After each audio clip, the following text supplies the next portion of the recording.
गिरते हैं शाह सवार मैदान जंग में, वो तिफल क्या गिरे जो घुटनों के बल चले। अस्सलाम वालेकुम नाजरीन, आप देख रहे हो जेके रेवोल्यूशन और मैं हूं आपका मेज़बान जावेद खान।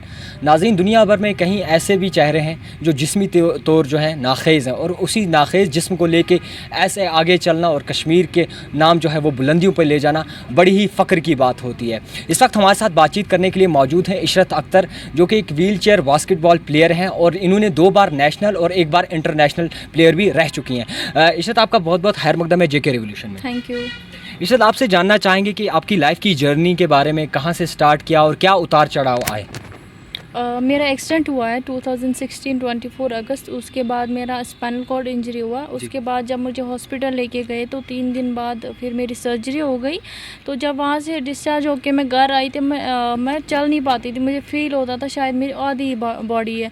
तो मैं अपने पापा से कहती थी मेरी आधी बॉडी है, मुझे कुछ फ़ील नहीं हो रहा है। तो वो मुझे दिखाते थे, नहीं देखो तुम्हारी बॉडी यहीं पे है। वो मुझे मतलब ये बता नहीं रहे थे कि असल में हुआ क्या है। तो जब फिर डॉक्टर के पूरा 1 साल मैं घर में रही। फिर जब मैंने यहाँ का सुना वॉलंटरी मेडिकेयर सोसाइटी का, तो जब मैं यहाँ पे आई, यहाँ पे जब मेरा ट्रीटमेंट स्टार्ट हुआ और ट्रीटमेंट स्टार्ट होने के बाद कुछ दिन बाद फिर कुछ लड़के आए यहाँ पे, वो भी व्हील चेयर पे थे। वो J&K wheel chair basketball team थी, बॉयज़ टीम। तो मैंने जब उनको देखा कोर्ट में वो खेल रहे थे, मैं उनके पास चली गई। तो मैंने उनको बोला आप भी व्हील चेयर पे हो, आप कैसे खेलते हो ये सब, क्या लड़कियों के लिए कोई गेम है, मैं आप लोगों के साथ खेल सकती हूँ।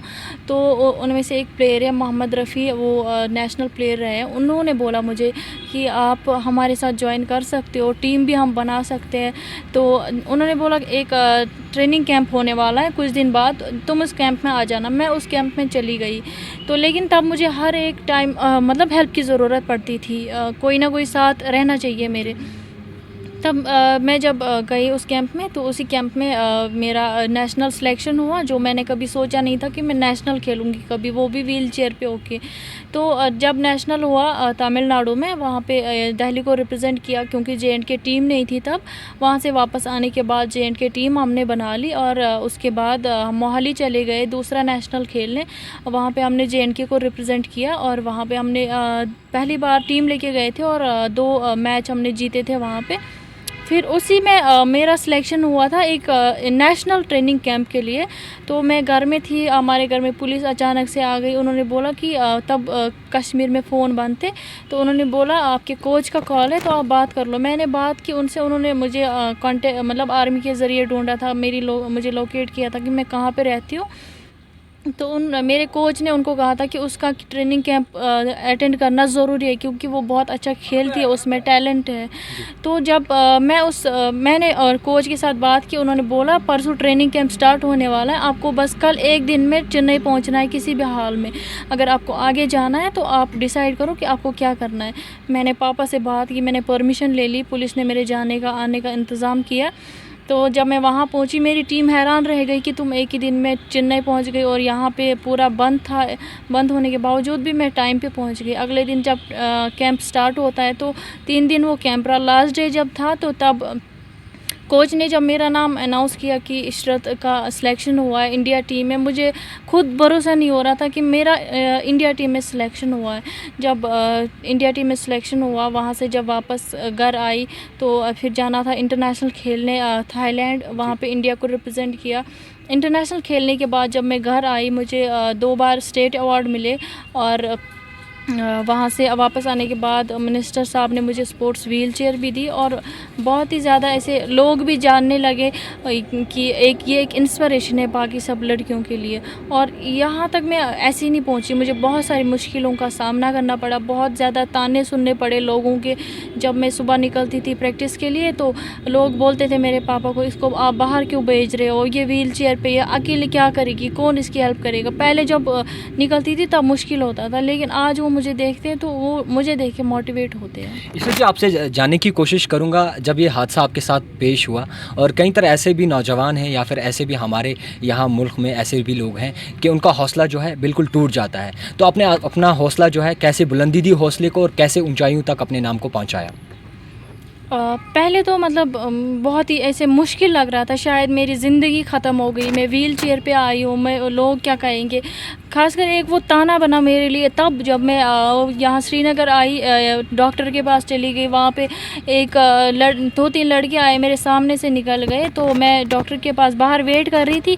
मैं मतलब वो बीमार थी तो बुरी हालत में थी। उनको शायद लगा ये लड़की है बेचारी शायद भीख मांग रही है, ये नहीं सोचा उन्होंने कुछ और भी प्रॉब्लम हो सकती है, यही नहीं कि भीख मांग रही है। तो उस एक लड़का आ गया, उसने मेरी गोद में 10 रुपये छोड़े। वो एक मतलब वो एक ताना बना मेरे लिए, देखो इसने क्या समझा मुझे, मैं शायद भीख मांग रही हूँ।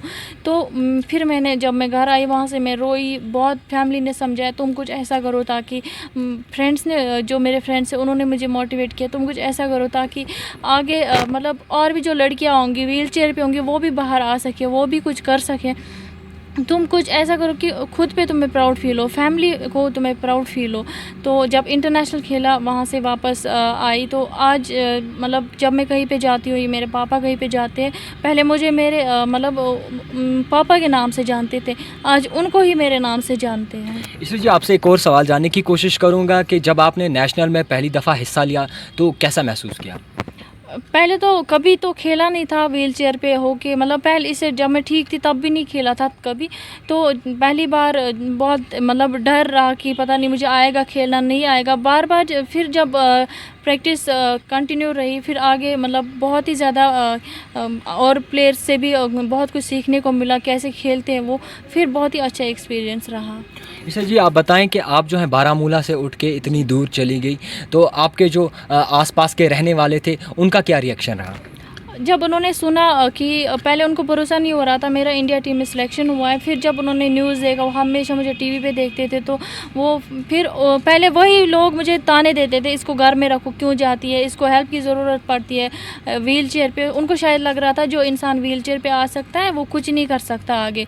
उनको ये नहीं पता हम बस हाथ तो हमारे ठीक है, वो अब चलते हैं, हम चल नहीं सकते। उनको वो आज अपने बच्चों को मेरी मिसाल दे दे कि देखो ये व्हील चेयर पर किसने इंटरनेशनल स्टेज तक चली गई है और आप लोग ठीक हो कि कुछ नहीं कर पाए, वो अपने बच्चों को मेरी मिसाल देते हैं। अच्छा जी आप बताएं कि सबसे ज़्यादा किसका हाथ रहा आपको आगे ले जाने में? एक तो पहले मेरी फैमिली का सपोर्ट रहा, बाद में अगर यहाँ जहाँ से मैंने सीखा है वॉलंटरी मेडिकेयर सोसाइटी से, doctor Bashir sir, doctor Amreen ma'am और हमारी बॉयज़ टीम इंस्पिरेशन रही है मेरे लिए। क्योंकि अगर उस दिन मैं उनको नहीं देखती, शायद पता नहीं आज मैं खुद को पहले बहुत ज़्यादा टॉर्चर करती थी, तब शायद मुझे नहीं पता आज मैं मेरा हाल मतलब क्या होता। इतने लोग मुझे जानते नहीं, एक इंटरनेशनल प्लेयर के नाम से आज मुझे जानते हैं। अच्छा जी आप बताएं कि आपकी पढ़ाई जो है वो कहाँ से मुकम्मल हुई और कहाँ तक आपने पढ़ा है? जब एक्सीडेंट हुआ तब मैं 10th में थी, उसके बाद 4 साल का ब्रेक हुआ पढ़ाई में। तो इंटरनेशनल खेलने के बाद फिर 10th जब ज्वाइन किया, मैंने सोचा कि मैं आगे पढ़ूंगी, लोगों को बोलने दो जो बोलना है। जब मैं 10th के बाद पहली बार जब स्कूल गई एग्ज़ाम देने के लिए, तो लोग बच्चे वहाँ पे ऐसे देख रहे थे जैसे उन्होंने पहले कभी नहीं देखा है। फिर जब मैं घर आई वहाँ से, तो मैं दूसरे दिन मना कर रही हूँ कि मैं नहीं जाऊँगी, लोग मुझे ऐसे देखते वैसे देखते। लेकिन फिर फैमिली समझाती रही तुम्हें कुछ करना है, तुमने इंटरनेशनल खेला है, तुम्हें खुद पे प्राउड है कि तुम देखो यहाँ पे किसी ने खेला है, JNK में किसी ने इंटरनेशनल। फिर वही मेरे लिए एक इंस्पिरेशन बनती जा रही थी। फिर आज मैं 12th में हूँ, मैंने 10th पास किया, 11th पास किया, इस साल मुझे 12th का देना है। जब आप इंटरनेशनल खेल कर आई तो घर वालों का क्या रिएक्शन रहा? पहले मेरे पापा को ये भरोसा नहीं हो रहा था कि मैं अकेले ट्रैवल कर पाऊँगी। ट्रैवल मैं अकेले ही करती हूँ, पहले तो बहुत मुश्किल होती थी, बाद में सीखा। और उनका रिएक्शन इतना अच्छा था जब एयरपोर्ट पे मैंने देखा कि फैमिली जब मुझे लेने आई थी, तो उनका एक अलग ही रिएक्शन था। उनके चेहरे पे ये लग रहा था कि मेरे पापा को मुझ पर प्राउड फील होता है, उनको ये दुख नहीं होता है कि मेरी बेटी व्हील चेयर पर है। एक आखिरी सवाल कि कई तरह ऐसे लोग हैं जो जिस्मानी तौर नाखेज़ हैं, उनके लिए आपका क्या मैसेज रहेगा? उनके लिए बस एक यही मैसेज है कि खुद को ये कमज़ोर नहीं सोचना है। लोगों का काम है बोलना और हमारा काम है आगे बढ़ना। उनके तानों को पीछे छोड़ के हमें आगे जाना है। जैसे मैं आगे बढ़ी हूँ वैसे वो लोग भी आगे बढ़ सकते हैं।